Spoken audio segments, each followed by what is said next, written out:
지금 방금 기자가 전해준 대로 이 어금니 아빠의 여중생 살해 사건이 정말 미스테리한 것도 많고요. 굉장히 충격적입니다. 조금씩 좀 짚어봐야 될 것 같은데요. 오윤성 순천향대 경찰행정학과 교수, 백상문 변호사, 김상환 시사평론가와 함께 짚어보겠습니다. 네, 안녕하세요. 안녕하세요. 자, 현재 이 어금니 아빠 이모 씨에 대한 경찰 조사가 진행 중이고요. 어제 구속영장이 아주 빠르게 발부가 됐습니다. 당시 영상부터 보시겠습니다.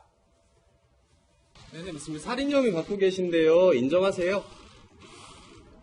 따님도 6.2에 같이 참여했다고 하는데 뭐 억대 후원금 받아가지고 호화 생활했다 이런 보도가 나왔는데 혹시 어떻게 생각하시는지.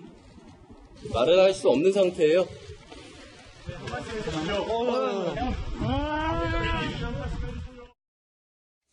네.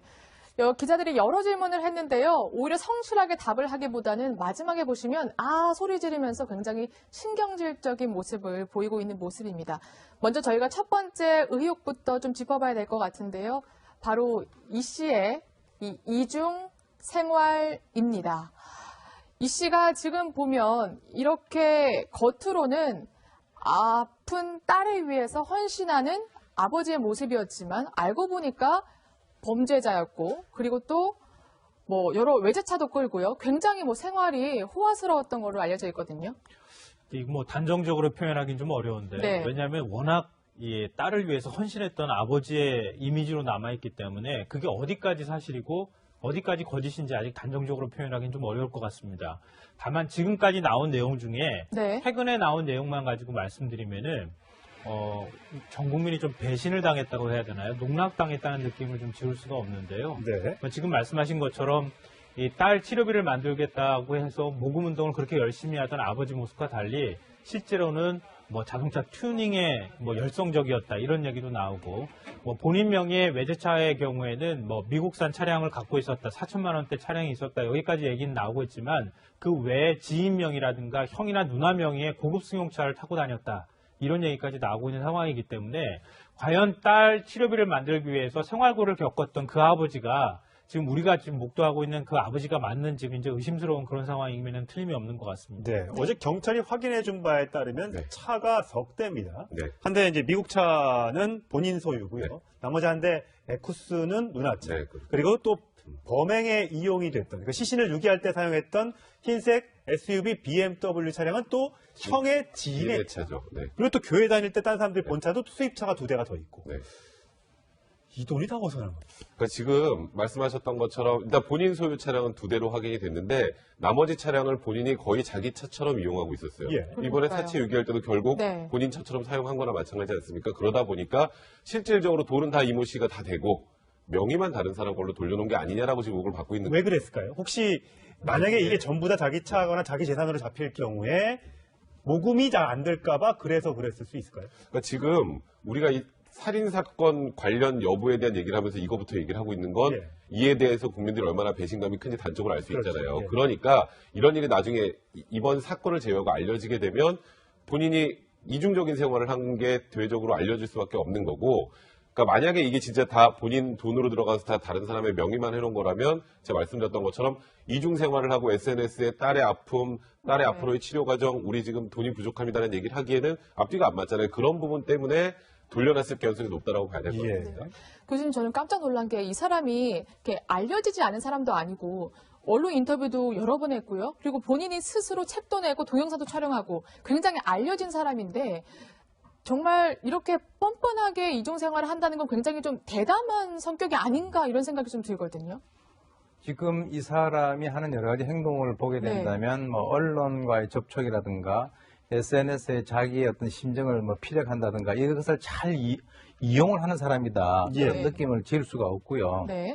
오히려 어떻게 보면은 일반인들보다는 방송국의 다큐멘터리에도 나오고 또 책도 쓰고 이렇게 되기 때문에 본인은 그런 걸 굉장히 의식을 하고 있어요. 그 중에서 굉장히 중요한 것이 9월 초에 자신의 부인이 투신 자살을 한 것으로 알려져 있는데 부인의 영정 사진을 들고 본인이 노래 부르는 그런 것들을 또 SNS에 올렸다라는 거죠.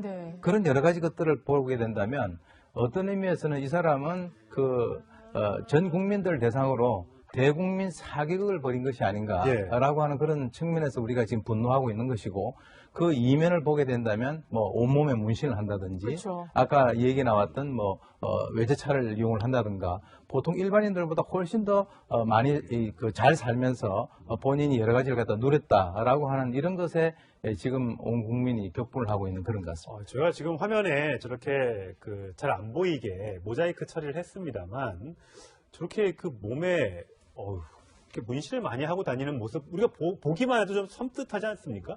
왜 저랬을까? 저 사람 참 심리 상태도 참 궁금하고요.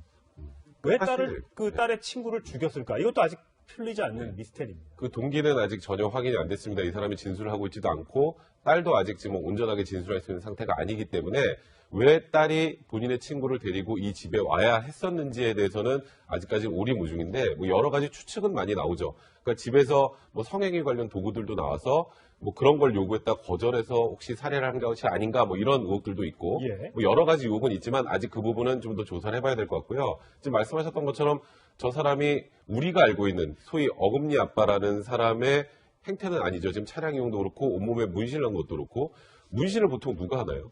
조직폭력배들이 과거에 많이 하잖아요. 네. 누군가에게 겁을 주고 본인의 위용을 과시해야 되는 사람.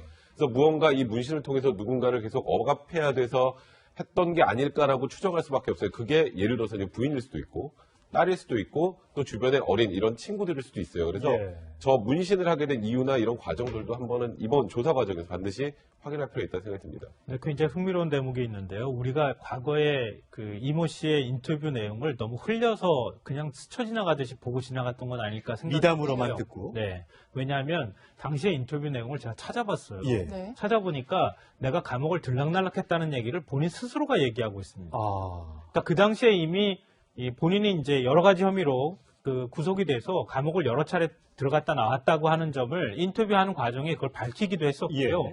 그렇기 때문에 이른바 이제 조폭과 관련돼 있는 사람이다라고 한다거나 아니면은 문신을 이미 그 당시에 화제가 됐던 시절부터 하고 있었을 가능성도 높고, 또 그 문신을 이후에도 계속 늘려나가는 작업을 했을 가능성도 있는 것이죠. 그러니까 그런 면에서는 언론에서 선행을 이제 알리는 데에만 좀 치중을 하면서 검증에는 너무 소홀했던 것 아닐까. 당시에 모금이 얼마가 됐는지는 잘 모르겠지만 상당한 금액이 모금이 됐을 가능성도 있거든요. 이것도 좀 뒤늦게 제가 찾아보니까 당시에 안경을 제조하는 업체가 공짜로 안경을 나눠주면서 그 일부를 이제 성금으로 모금한다거나 이런 여러 이벤트까지 열었었거든요. 그리고 아시다시피 미국까지 가가지고 성금을 모금하는 활동도 하고 국토 대장정을 하기도 하고 여러 가지 선행들을 하면서 상당 금액의 돈이 모였을 거라고 생각이 되는데, 그 돈이 어떻게 그러면 쓰여지고 있는지에 대해서 추적을 해서 검증하는 작업엔 좀 미흡했던 것도 아닐까. 그리고 올해 초에도 사실 3,500만 원 돈이 없다고 이렇게 얘기를 하고 있는 상황인데요. 하나 좀 주목해야 될 부분은 우리 이제 사건 사고 같은 경우가 대부분 치정이나 돈에 연결돼 있다 이렇게 얘기를 하는 것처럼 만약에 올해까지 그동안에 이제 화제를 이제 언론에서 주목을 받다가 돈을 모금했다가 그 돈이 많이 떨어진 상황에서 생활고를 만약에 다시 겪었다고 한다면 그걸로 여러 가지 추정을 우리가 해볼 수 있다는 거예요. 예를 들면 부인이 뒤늦게 한 8년 전에 성폭행 당한 것을 가지고 굳이 의부 시아버지를 성폭행 혐의로 고소를 했던 문제라든가, 또 이후에 지금 나오는 얘기지만 유서에 부인한테 그 성폭행 부분을 다시 한번 재현하라고 요구를 했다거나 이런 게 사실 돈 문제하고 연결될 수 있는 개연성이 있거든요.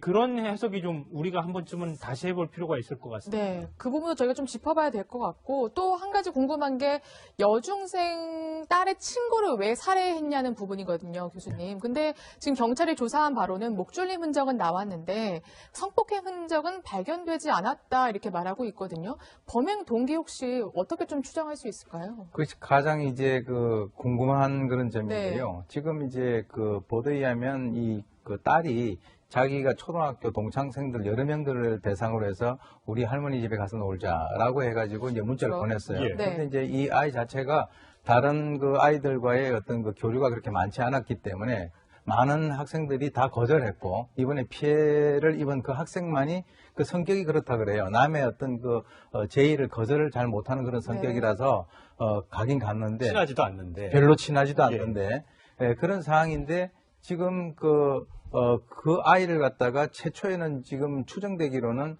집안에서 음란 기구라든가 이런 것도 발견됐기 때문에 혹시 성폭행을 당한 것이 아닌가라고 추정을 했는데, 이번에 부검 결과 이제 그 시신을 유기를 할 때 옷은 다 벗겼지만 뭐 성폭행 흔적은 아, 없다라고 옷을 다 벗겨놓고 벗긴 상태에서 유기를 했다는 했군요. 거죠. 네. 왜 그랬을까요? 그거. 그것은 이제 일반적으로 이 범죄자들이 그 교도소라든가 이런 네. 데서 지난번에 그 더들강 사건 같은 경우도요. 피의자가 그 모든 그 피해자들의 그 옷을 다 벗겼습니다. 네. 여자뿐만 아니라 남자까지 벗겼거든요. 그것은 이제 혹시 그렇게 벗기게 되면은 거기에 남을 수 있는 여러 가지 어떤 그 증거라든가 이것을 제거를 할 수 있다라고 하는 본인 나름대로의 어떤 확신이 있기 때문에 그런 행동을 한 것으로 추정이 되는데 그래서 최초에 이제 옷을 다 벗겼기 때문에 어떤 성폭행 흔적이 있는 것이 아닌가라고 했는데 또 부검에서는 그게 안 나왔단 말이죠. 그래서 지금 이제 그 딸이 현재 전혀 그 의식을 회복하지 못하고 있는데 딸이 다시 이제 깨어나면은 그것을 한번 물어봐야 될 그런 사항이 아닌가 이렇게 생각이 됩니다. 네. 정말 이게 의혹투성이 사건인데, 자, 딸은 지금 현재 수면제 과다 복용으로 의식이 없는 상태입니다. 건강에 이상 소견은 없는 것으로 알지만 아직 의식에서 깨어나지 못하고 있는데, 자, 딸 얘기를 좀 넘어가 보도록 하겠습니다. 네. 딸은 도대체 왜? 자, 딸이 아빠가 강원도 영월에 시신을 유기하는데 따라갔었고요. 우리 채널A가 단독으로 입수한 CCTV, BMW 차량에 시신을 옮겨 담는 듯한 모습에도 딸이 서서 이렇게 주변을 둘러보고 있는 모습이 찍혔단 말이에요. 무슨 생각일까요? 그러니까 딸이 어쨌건 지금 이 CCTV 상이나 여러 가지를 보면 범행에 최소한 사체 유기에는 가담한 것으로 보이죠. 그래서 이제 경찰에서도 이제 피의자 신분으로 조사를 하겠다라는 것이고, 근데 이 사건에서 확인해야 될 건 과연 이 딸이 처음에 자기 친구를 부르고 그 이후에 이 사체를 유기하는 과정을 본인이 자발적으로 한 것인지에 대해서는 분명히 그렇죠. 확인해야 돼요. 네. 지금 이 씨가 강압에 의해서 강압을 하고 이 딸이 어쩔 수 없이 따라했을 가능성도 있기 때문에 그걸 확인해야 되는데, 사실 이번 사건에서 가장 키를 쥐고 있는 게 바로 이 딸이에요. 그러니까 왜 자기 친구들에게 문자를 보냈는지, 그리고 왜 집에 데리고 왔는지, 그리고 집안에서 무슨 일이 있었는지. 지금 일단 피해자 이모 씨는 뭐 전혀 지금 얘기를 하고 있지 않은 상황이기 때문에 이 딸하고 이 아버지하고 분리해서 신문을 하면 여러 가지 의문점이 풀릴 개연성이 있는데, 이 딸 같은 경우에 사실 또 하나 이상한 것도 있어요. 10월 2일 날, 그러니까 범행은 9월 30일에 있었고요. 그렇죠. 그다음에 10월 1일 날 이제 사체 유기를 하러 강원도에 갔다가 10월 2일 날 아빠하고 둘이 동영상을 찍습니다. 그 내용이 그러니까 아이를 아까 말했던 그 뭐 냉장고에 있는 그 본인이 자살하려고 둔 약을 그 여학생이 먹었고 그래서 너무 놀라서 사체 유기한 거다라고 본인이 범행을 시인하는 걸 또 같이 찍어요. 근데 그런 걸 보면 일단은 정상적인 상황에서 이 딸아이가 거기에 동조했다기보다는 이 아버지의 강압에 의해서 진행됐을 가능성이 지금으로 봐서는 좀 더 높지 않을까. 그래서 분리해서 신문하는 게 굉장히 중요하다는 생각이 좀 듭니다. 교수님이 보시기에는 어떠세요? 이게 아무래도 여중생 나이가 어리다 보니까 약간 강압적인 뭐 상황일 수도 있고 아니면 정말 아직 판단이 흐리기 때문에 너무나 뭐 아버지가 무섭다거나 해서 동조했을 가능성도 있을 것 같고.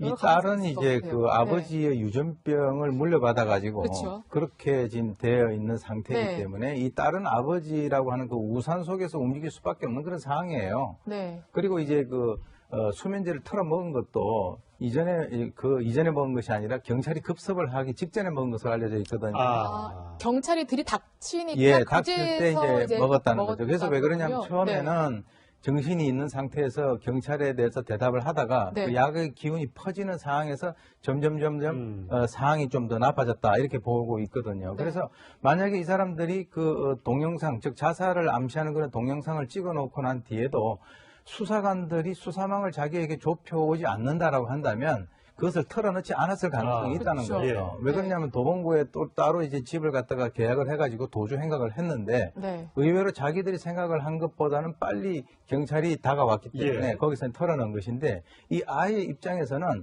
그것이 강압이건 아니면은 그 당시의 분위기든 간에 아버지가 하라고 하는 대로 할 수밖에 없는 그런 상황이었다. 왜 그러냐면 지금 이 아이가 14살이거든요. 이 아버지의 나이가 35입니다. 그리고 어머니가 자살한 어머니가 32인데 그럼 몇 채 아이를 낳은 10대 아이를 갖다가 낳아서 출산했다는 출산할 가능성이 크다는 거죠.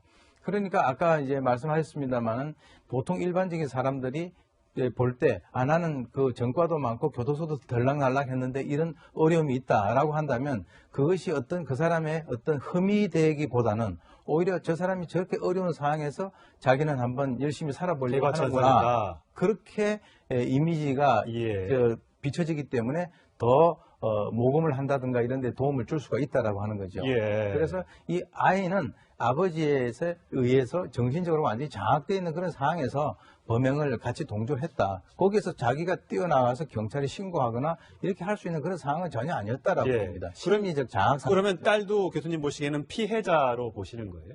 저는 뭐 딸도 일종의 피해자라고 볼 수밖에 없다. 넓은 의미에서는. 예. 물론 이제 그 CCTV에 찍힌 여러 가지 모습 그리고 자기 친구를 갖다 옮기는데 옆에 그 일조한 그런 것들이 보이지만 넓은 의미에서는 딸도 정신적으로 피해자다 이렇게 저는 생각을 합니다. 예.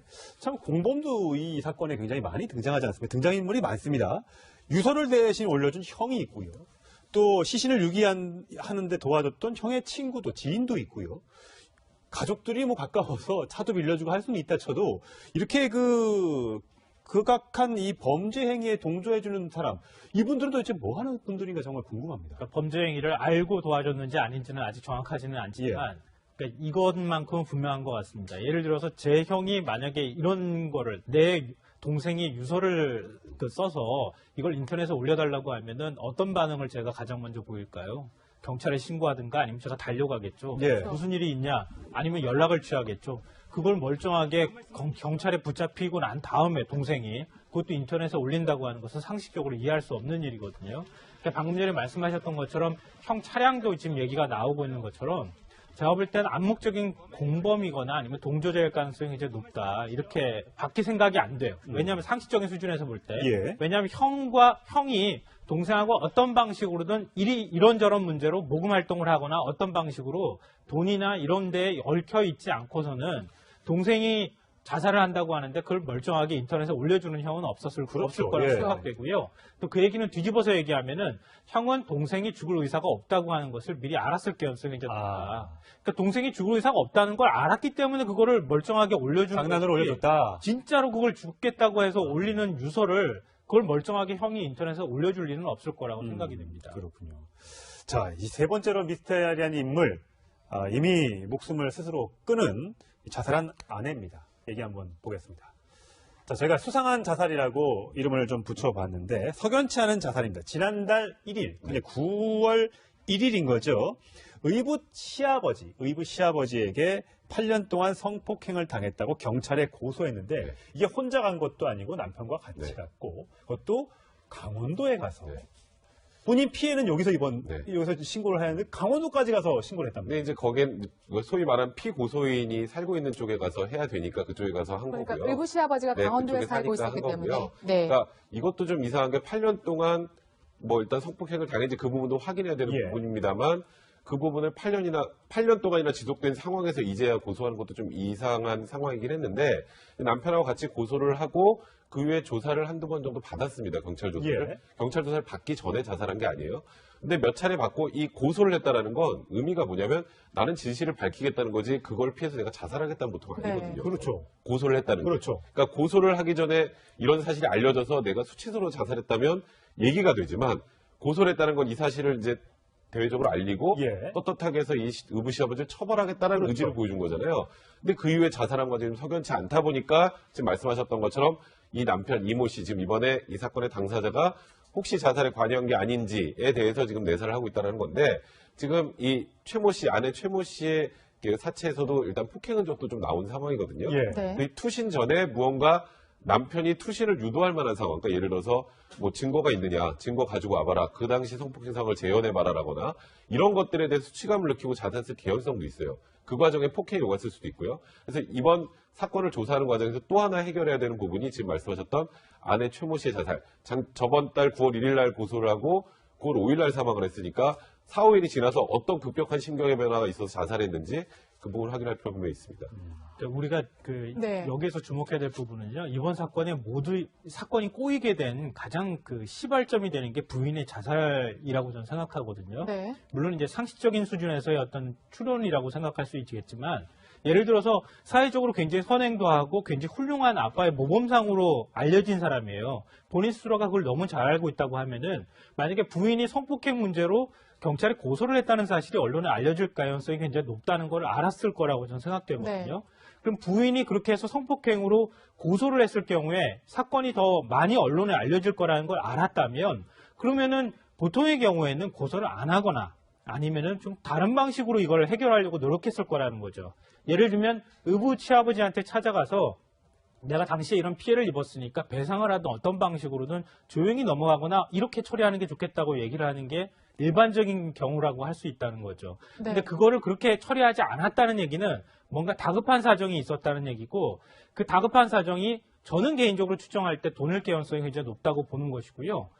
그리고 난 다음에 부인이 갑자기 이제 스스로 목숨을 끊고 나니까 굉장히 모든 사건이 꼬여버린 거예요. 이 사람 입장에서는. 그러면 그거를 어떤 방식으로든 본인이 거기에 개입됐다고 하는 점을 지우기 위해서 이른바 세상 사람들한테 계속 알리는 작업을 했다는 거예요. 예. 그러니까 예를 들면 뭐 인터넷에다가 부인의 영정 사진을 들고 뭐 동영상을 찍은 다음에 뭐 유튜브에 올린다거나 뭐 네. 이런 것들을 행동을 하는 것은 이른바 세상 사람들한테 나는 부인을 죽이지 않았습니다. 나는 이런 의도로 이렇게 했습니다라고 하는 걸 계속 알리는 작업을 했다고 볼 수 있기 때문에 그때부터 계속 일들이 꼬여갖고 뭔가 다급한 사정으로 이 딸 친구들까지 결국 불러들여서 결국 사망 사건에 이르기까지 이렇게 사건이 진행되지 않았나 하는 생각이 네, 듭니다. 저희가 바로 주목하고 있는 점이 바로 그 점인데요. 그러니까 자살이 아니라 타살 혹은 자살 방조라고 보이는 게 성폭행을 당했다고 하는데 오히려 그 아내에게 그러면 증거가 없으니까 다시 한번 성폭행을 당하고 와라 이렇게 말하기도 하는가 하면 아내가 자살한 후에 정말 이해할 수 없는 영상을 유튜브에 올립니다. 어떤 영상인지 먼저 확인을 해보고 저희가 얘기를 해봐야 될 것 같습니다. 엄마 좋아하는 거 같지?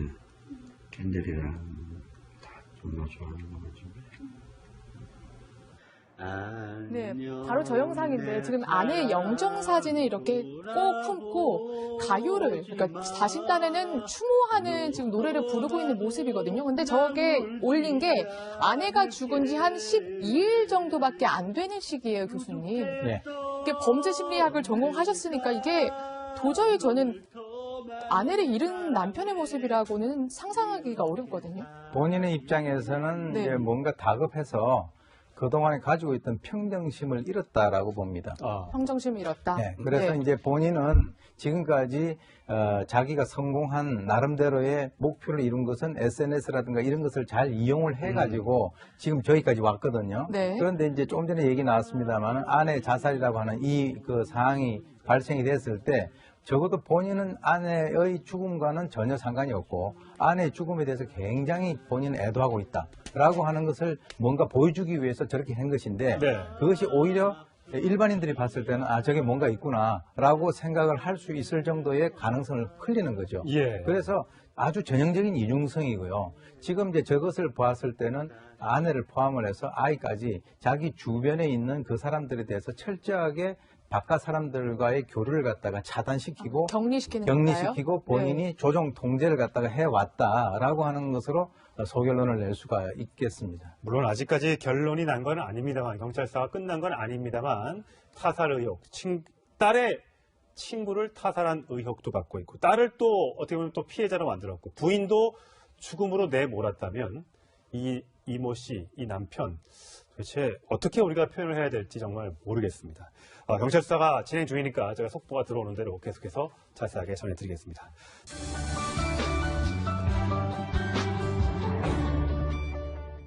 이중 생활을 한다는 건 굉장히 좀 대담한 성격이 아닌가 이런 생각이 좀 들거든요.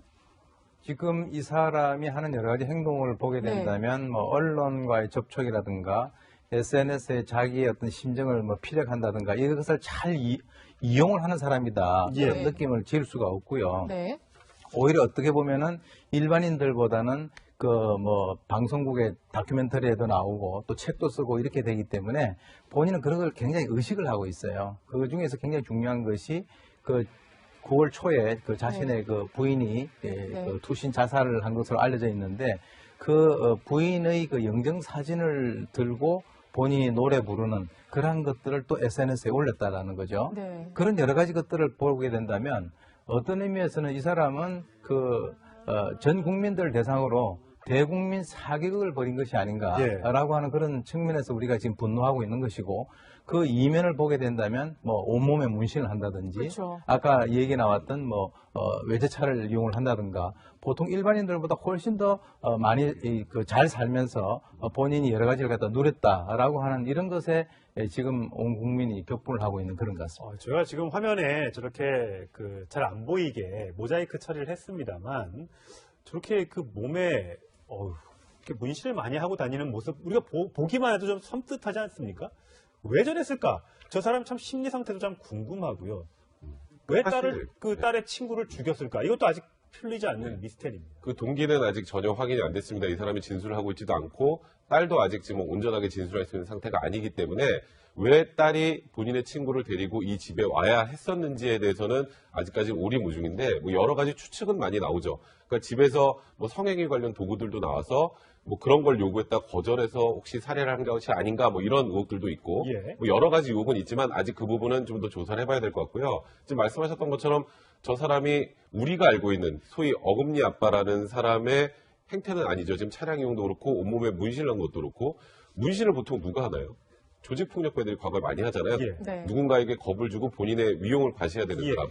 그래서 무언가 이 문신을 통해서 누군가를 계속 억압해야 돼서 했던 게 아닐까라고 추정할 수밖에 없어요. 그게 예를 들어서 부인일 수도 있고 딸일 수도 있고 또 주변의 어린 이런 친구들일 수도 있어요. 그래서 저 문신을 하게 된 이유나 이런 과정들도 한번은 이번 조사 과정에서 반드시 확인할 필요가 있다는 생각이 듭니다. 네, 굉장히 흥미로운 대목이 있는데요. 우리가 과거에 그 이모 씨의 인터뷰 내용을 너무 흘려서 그냥 스쳐 지나가듯이 보고 지나갔던 건 아닐까 생각해요. 미담으로만 듣고. 네. 왜냐하면 당시의 인터뷰 내용을 제가 찾아봤어요. 네. 찾아보니까 내가 감옥을 들락날락했다는 얘기를 본인 스스로가 얘기하고 있습니다. 아. 그러니까 그 당시에 이미 본인이 이제 여러 가지 혐의로 그 구속이 돼서 감옥을 여러 차례 들어갔다 나왔다고 하는 점을 인터뷰하는 과정에 그걸 밝히기도 했었고요.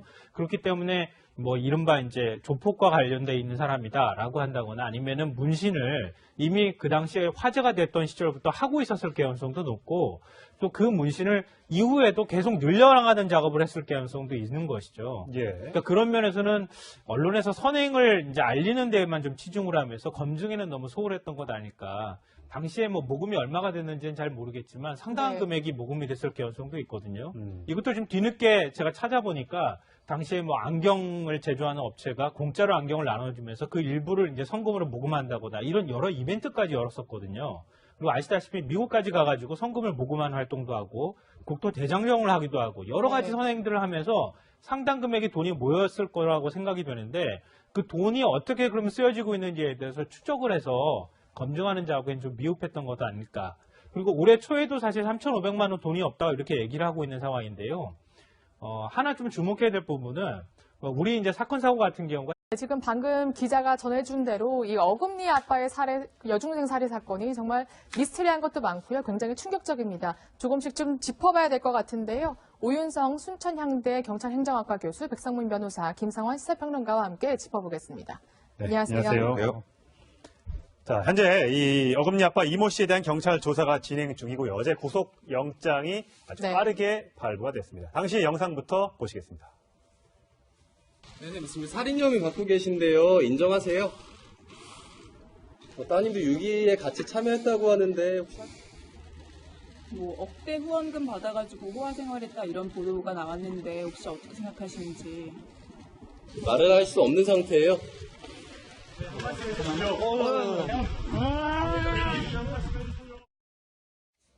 네.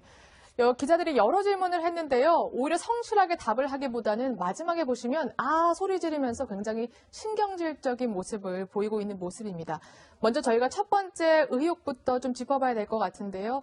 바로 이 씨의 이 이중 생활입니다.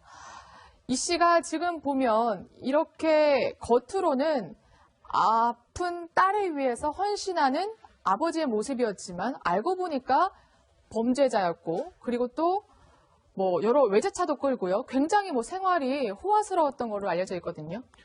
이거 뭐 단정적으로 표현하기는 좀 어려운데 왜냐하면 워낙 이 딸을 위해서 헌신했던 아버지의 이미지로 남아있기 때문에 그게 어디까지 사실이고 어디까지 거짓인지 아직 단정적으로 표현하기는 좀 어려울 것 같습니다. 다만 지금까지 나온 내용 중에 최근에 나온 내용만 가지고 말씀드리면은 전 국민이 좀 배신을 당했다고 해야 되나요? 농락당했다는 느낌을 좀 지울 수가 없는데요. 네. 지금 말씀하신 것처럼 이 딸 치료비를 만들겠다고 해서 모금 운동을 그렇게 열심히 하던 아버지 모습과 달리 실제로는 뭐 자동차 튜닝에 뭐 열성적이었다 이런 얘기도 나오고 뭐 본인 명의의 외제차의 경우에는 뭐 미국산 차량을 갖고 있었다 4천만 원대 차량이 있었다 여기까지 얘기는 나오고 있지만 그 외에 지인 명의라든가 형이나 누나 명의의 고급 승용차를 타고 다녔다 이런 얘기까지 나오고 있는 상황이기 때문에 과연 딸 치료비를 만들기 위해서 생활고를 겪었던 그 아버지가 지금 우리가 지금 목도하고 있는 그 아버지가 맞는지 이제 의심스러운 그런 상황이면 틀림이 없는 것 같습니다. 네. 어제 경찰이 확인해 준 바에 따르면 네. 차가 석 대입니다. 네. 한 대 이제 미국 차는 본인 소유고요. 네. 나머지 한 대 에쿠스는 누나차. 네, 그리고 또 범행에 이용이 됐던 그 시신을 유기할 때 사용했던 흰색 SUV BMW 차량은 또 형의 지인의 차. 차죠. 네. 그리고 또 교회 다닐 때 딴 사람들이 본 차도 수입차가 2대가 더 있고. 네. 이 돈이 다 어디서 나는 거예요? 그러니까 지금 말씀하셨던 것처럼 일단 본인 소유 차량은 2대로 확인이 됐는데 나머지 차량을 본인이 거의 자기 차처럼 이용하고 있었어요. 예. 이번에 그러니까요. 사체 유기할 때도 결국 네. 본인 차처럼 사용한 거나 마찬가지 않습니까? 그러다 보니까 실질적으로 돈은 다 이모 씨가 다 되고 명의만 다른 사람 걸로 돌려놓은 게 아니냐라고 지금 의혹을 받고 있는 왜 거예요. 그랬을까요? 혹시 만약에 이게 전부 다 자기 차거나 자기 재산으로 잡힐 경우에 모금이 잘 안 될까봐 그래서 그랬을 수 있을까요? 그러니까 지금 우리가 이 살인사건 관련 여부에 대한 얘기를 하면서 이거부터 얘기를 하고 있는 건 예. 이에 대해서 국민들이 얼마나 배신감이 큰지 단적으로 알 수 그렇죠. 있잖아요. 예. 그러니까 이런 일이 나중에 이번 사건을 제외하고 알려지게 되면 본인이 이중적인 생활을 한 게 대외적으로 알려질 수밖에 없는 거고 그러니까 만약에 이게 진짜 다 본인 돈으로 들어가서 다 다른 사람의 명의만 해놓은 거라면 제가 말씀드렸던 것처럼 이중 생활을 하고 SNS에 딸의 아픔, 딸의 앞으로의 치료 과정, 우리 지금 돈이 부족합니다라는 얘기를 하기에는 앞뒤가 안 맞잖아요. 그런 부분 때문에 돌려놨을 가능성이 높다라고 봐야 될 것 예. 같습니다. 교수님 저는 깜짝 놀란 게 이 사람이 이렇게 알려지지 않은 사람도 아니고 언론 인터뷰도 여러 번 했고요. 그리고 본인이 스스로 책도 내고 동영상도 촬영하고 굉장히 알려진 사람인데 정말 이렇게 뻔뻔하게 아니면 연락을 취하겠죠. 그걸 멀쩡하게 경찰에 붙잡히고 난 다음에 동생이 그것도 인터넷에 올린다고 하는 것은 상식적으로 이해할 수 없는 일이거든요.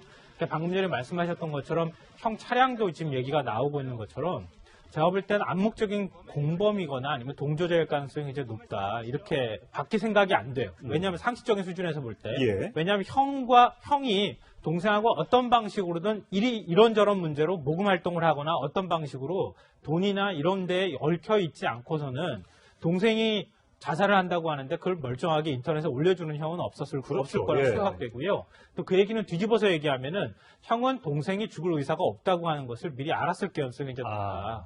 그러니까 동생이 죽을 의사가 없다는 걸 알았기 때문에 그거를 멀쩡하게 올려주는 장난으로 거지. 올려줬다. 진짜로 그걸 죽겠다고 해서 올리는 유서를 그걸 멀쩡하게 형이 인터넷에 올려줄 일은 없을 거라고 생각이 됩니다. 그렇군요.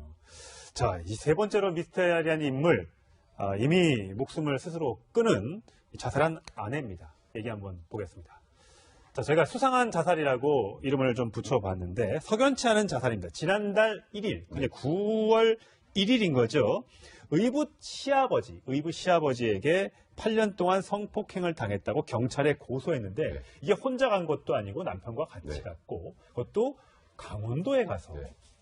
본인 피해는 여기서 네. 여기서 신고를 하는데 강원도까지 가서 신고를 했답니다. 근데 이제 거긴 소위 말하는 피고소인이 살고 있는 쪽에 가서 해야 되니까 그쪽에 가서 한 그러니까 거고요. 의붓 시아버지가 네, 강원도에 그쪽에 살고 사니까 있었기 한 때문에 거고요. 네. 그러니까 이것도 좀 이상한 게 8년 동안 뭐 일단 성폭행을 당했는지 그 부분도 확인해야 되는 예. 부분입니다만 그 부분을 8년 동안이나 지속된 상황에서 이제야 고소하는 것도 좀 이상한 상황이긴 했는데 남편하고 같이 고소를 하고 그 후에 조사를 한두 번 정도 받았습니다. 경찰 조사를. 예. 경찰 조사를 받기 전에 자살한 게 아니에요.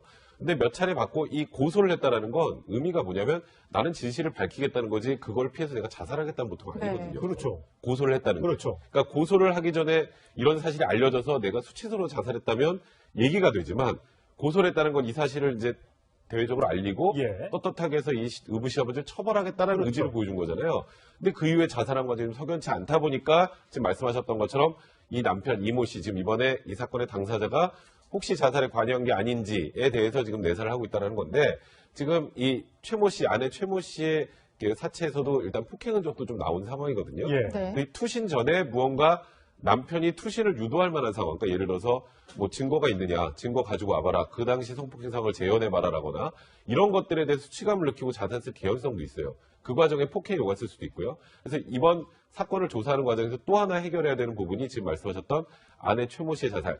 저번 달 9월 1일 날 고소를 하고 9월 5일 날 사망을 했으니까 4, 5일이 지나서 어떤 급격한 심경의 변화가 있어서 자살했는지 그 부분을 확인할 필요가 분명히 있습니다. 우리가 네. 여기에서 주목해야 될 부분은요. 이번 사건에 사건이 꼬이게 된 가장 시발점이 되는 게 부인의 자살이라고 저는 생각하거든요. 네. 물론 이제 상식적인 수준에서의 어떤 추론이라고 생각할 수 있겠지만 예를 들어서 사회적으로 굉장히 선행도 하고 굉장히 훌륭한 아빠의 모범상으로 알려진 사람이에요. 본인 스스로가 그걸 너무 잘 알고 있다고 하면은 만약에 부인이 성폭행 문제로 경찰에 고소를 했다는 사실이 언론에 알려질 가능성이 굉장히 높다는 걸 알았을 거라고 저는 생각되거든요. 네. 그럼 부인이 그렇게 해서 성폭행으로 고소를 했을 경우에 사건이 더 많이 언론에 알려질 거라는 걸 알았다면 그러면은 보통의 경우에는 고소를 안 하거나 아니면은 좀 다른 방식으로 이걸 해결하려고 노력했을 거라는 거죠. 예를 들면 의붓 시아버지한테 찾아가서 내가 당시에 이런 피해를 입었으니까 배상을 하든 어떤 방식으로든 조용히 넘어가거나 이렇게 처리하는 게 좋겠다고 얘기를 하는 게 일반적인 경우라고 할 수 있다는 거죠. 네. 근데 그거를 그렇게 처리하지 않았다는 얘기는 뭔가 다급한 사정이 있었다는 얘기고 그러니까 대부분 치정이나 돈에 연결돼 있다 이렇게 얘기를 하는 것처럼 만약에 올해까지 그동안에 이제 화제를 이제 언론에서 주목을 받다가 돈을 모금했다가 그 돈이 많이 떨어진 상황에서 생활고를 만약에 다시 겪었다고 한다면 그걸로 여러 가지 추정을 우리가 해볼 수 있다는 거예요. 예를 들면 부인이 뒤늦게 한 8년 전에 성폭행 당한 것을 가지고 굳이 의붓 시아버지를 성폭행 혐의로 고소를 했던 문제라든가 또 이후에 뭐 지금 나오는 얘기지만 유서에 부인한테 그 성폭행 부분을 다시 한번 재현하라고 요구를 했다거나 네. 이런 게 사실 돈 문제하고 연결될 수 있는 개연성이 있거든요.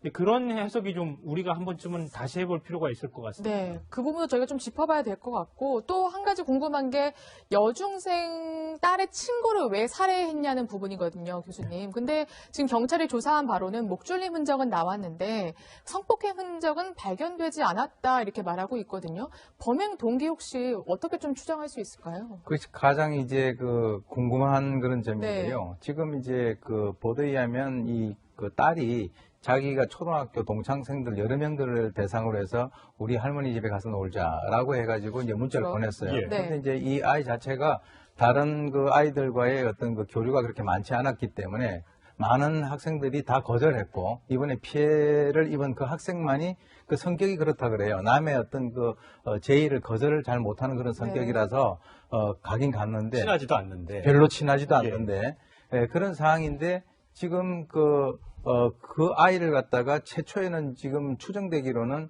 집안에서 음란 기구라든가 이런 것도 발견됐기 때문에 혹시 성폭행을 당한 것이 아닌가라고 추정을 했는데 이번에 부검 결과 이제 시신을 유기를 할 때 옷은 다 벗겼지만 성폭행 흔적은 없다라고 옷을 다 벗겨놓고 벗긴 상태에서 유기를 했다는 거군요. 거죠. 네. 왜 그랬을까요? 그것은 이제 일반적으로 이 범죄자들이 교도소라든가 이런 네. 데서 지난번에 더들강 사건 같은 경우도요. 피의자가 모든 피해자들의 옷을 다 벗겼습니다. 네. 여자뿐만 아니라 남자까지 벗겼거든요. 그것은 이제 혹시 그렇게 벗기게 되면은 거기에 남을 수 있는 여러 가지 어떤 증거라든가 이것을 제거를 할 수 있다라고 하는 본인 나름대로의 어떤 확신이 있기 때문에 그런 행동을 한 것으로 추정이 되는데 그래서 최초에 이제 옷을 다 벗겼기 때문에 어떤 성폭행 흔적이 있는 것이 아닌가라고 했는데 또 부검에서는 그게 안 나왔단 말이죠. 그래서 지금 이제 그 딸이 현재 전혀 의식을 회복하지 못하고 있는데 딸이 다시 이제 깨어나면은 그것을 한번 물어봐야 될 그런 상황이 아닌가 이렇게 생각이 됩니다. 네. 정말 이게 의혹투성이 사건인데, 자, 딸은 지금 현재 수면제 과다 복용으로 의식이 없는 상태입니다. 건강에 완전 이상 소견은 없는 것을 알지만 아직 의식에서 깨어나지 못하고 있는데, 자, 딸 얘기를 좀 넘어가 보도록 하겠습니다. 네. 딸은 도대체 왜? 자, 딸이 아빠가 강원도 영월에 시신을 유기하는데 따라갔었고요. 우리 채널A가 단독으로 입수한 CCTV, BMW 차량에 시신을 옮겨 담는 듯한 모습에도 딸이 서서 이렇게 주변을 둘러보고 있는 모습이 찍혔단 말이에요. 무슨 생각일까요? 그러니까 딸이 어쨌건 지금 이 CCTV 상이나 여러 가지를 보면 범행에 최소한 사체 유기에는 가담한 것으로 보이죠. 그래서 이제 경찰에서도 이제 피의자 신분으로 조사를 하겠다라는 것이고, 근데 이 사건에서 확인해야 될 건 과연 이 딸이 처음에 자기 친구를 부르고 그 이후에 이 사체를 유기하는 과정을 본인이 자발적으로 한 것인지에 대해서는 분명히 그렇죠. 확인해야 돼요. 예. 네. 지금 이 씨가 강압에 의해서 강압을 하고 이 딸이 어쩔 수 없이 따라했을 가능성도 있기 때문에 그걸 확인해야 되는데, 사실 이번 사건에서 가장 키를 쥐고 있는 게 바로 이 딸이에요. 그러니까 왜 자기 친구들에게 문자를 보냈는지, 예. 그리고 왜 집에 데리고 왔는지, 그리고 집안에서 무슨 일이 있었는지. 지금 일단 피의자 이모 씨는 뭐 전혀 지금 얘기를 하고 있지 않은 상황이기 네. 때문에 이 딸하고 이 아버지하고 분리해서 신문을 하면 여러 가지 의문점이 풀릴 가능성이 있는데, 이 딸 같은 경우에 사실 또 하나 이상한 것도 있어요. 10월 2일 날, 그러니까 범행은 9월 30일에 있었고요. 그렇죠. 그다음에 10월 1일 날 이제 사체 유기를 하러 강원도에 갔다가 10월 2일 날 아빠하고 둘이 동영상을 찍습니다. 그 내용이, 그러니까 아이를 아까 말했던 그 뭐 냉장고에 있는 그 본인이 자살하려고 둔 약을 그 여학생이 먹었고, 그래서 너무 놀라서 사체 유기한 거다라고 본인이 범행을 시인하는 걸 또 같이 찍어요. 네. 근데 그런 걸 보면 일단은 정상적인 상황에서 이 딸아이가 거기에 동조했다기보다는 이 아버지의 강압에 의해서 진행됐을 가능성이 지금으로 봐서는 좀 더 높지 않을까. 그래서 분리해서 신문하는 게 굉장히 중요하다는 생각이 좀 듭니다. 교수님이 보시기에는 어떠세요? 이게 아무래도 여중생 나이가 어리다 보니까 약간 강압적인 뭐 상황일 수도 있고, 아니면 정말 아직 판단이 흐리기 때문에 너무나 뭐 아버지가 무섭다거나 해서 동조했을 가능성도 있을 것 같고.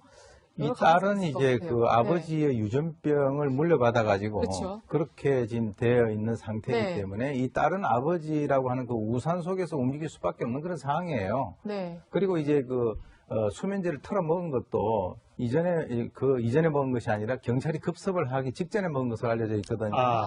경찰이 들이닥치니까 예, 닥칠 때 그제서 이제 먹었다는 거죠. 그래서 왜 그러냐면 먹었다는 거군요. 처음에는 정신이 있는 상태에서 경찰에 대해서 대답을 하다가 네. 그 약의 기운이 퍼지는 상황에서 점점 상황이 좀 더 나빠졌다 이렇게 보고 있거든요. 네. 그래서 만약에 이 사람들이 그 동영상, 즉 자살을 암시하는 그런 동영상을 찍어놓고 난 뒤에도 수사관들이 수사망을 자기에게 좁혀오지 않는다라고 한다면 그것을 털어넣지 않았을 가능성이 있다는 그렇죠. 거죠. 예. 왜 그러냐면 도봉구에 또 따로 이제 집을 갖다가 계약을 해가지고 도주 행각을 했는데 네. 의외로 자기들이 생각을 한 것보다는 빨리 경찰이 다가왔기 때문에 예. 거기서 털어넣은 것인데, 이 아이의 입장에서는 그것이 강압이건 아니면은 그 당시의 분위기든 간에 아버지가 하라고 하는 대로 할 수밖에 없는 그런 상황이었다.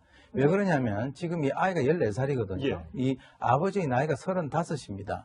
그리고 어머니가 자살한 어머니가 32인데 그럼 몇째 아이를 낳은 10대 아이를 갖다가 출산했다는 출산할 얘기죠. 가능성이 예. 크다는 거죠. 그러니까 아까 이제 말씀하셨습니다만은 보통 일반적인 사람들이 볼 때, 나는 그 전과도 많고 교도소도 덜락날락 했는데 이런 어려움이 있다라고 한다면 그것이 어떤 그 사람의 어떤 흠이 되기보다는 오히려 저 사람이 저렇게 어려운 상황에서 자기는 한번 열심히 살아보려고 하는구나. 그렇게 이미지가 예. 비춰지기 때문에 더 모금을 한다든가 이런 데 도움을 줄 수가 있다라고 하는 거죠. 예. 그래서 이 아이는 아버지에 의해서 정신적으로 완전히 장악되어 있는 그런 상황에서 범행을 같이 동조했다. 거기에서 자기가 뛰어나와서 경찰에 신고하거나 이렇게 할 수 있는 그런 상황은 전혀 아니었다라고 예. 봅니다. 심리적 장악 상태. 그러면 딸도 교수님 보시기에는 피해자로 보시는 거예요? 저는 뭐 딸도 일종의 피해자라고 볼 수밖에 없다. 넓은 의미에서는. 예. 물론 이제 그 CCTV에 찍힌 여러 가지 모습, 그리고 자기 친구를 갖다 옮기는데 옆에 그 일조한 그런 것들이 보이지만 넓은 의미에서는 딸도 정신적으로 피해자다. 이렇게 저는 생각을 합니다. 예. 참 공범도 이 사건에 굉장히 많이 등장하지 않습니까? 등장인물이 많습니다. 유서를 대신 올려준 형이 있고요.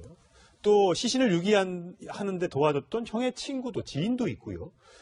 가족들이 뭐 가까워서 차도 빌려주고 할 수는 있다 쳐도 이렇게 극악한 이 범죄 행위에 동조해주는 사람, 이분들은 도대체 뭐 하는 분들인가 정말 궁금합니다. 그러니까 범죄 행위를 알고 도와줬는지 아닌지는 아직 정확하지는 않지만 그러니까 이것만큼은 분명한 것 같습니다. 예를 들어서 제 형이 만약에 이런 거를 내 동생이 유서를 써서 이걸 인터넷에 올려달라고 하면은 어떤 반응을 제가 가장 먼저 보일까요?